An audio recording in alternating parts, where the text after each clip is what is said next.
dulong ng ating dulong, itlog, ating onion leaves, tak mo na, sibuyas. Ganito yung gusto kong prepare ng sibuyas, yung hiwa, bawang. Gusto ko na medyo maanghang, kaya lalagyan ko ng siling green, 1/2 cup of flour.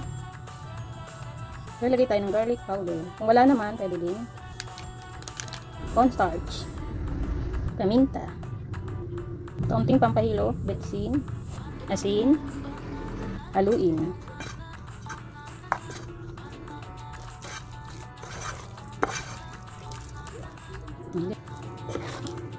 Set aside lang, huwag itapon.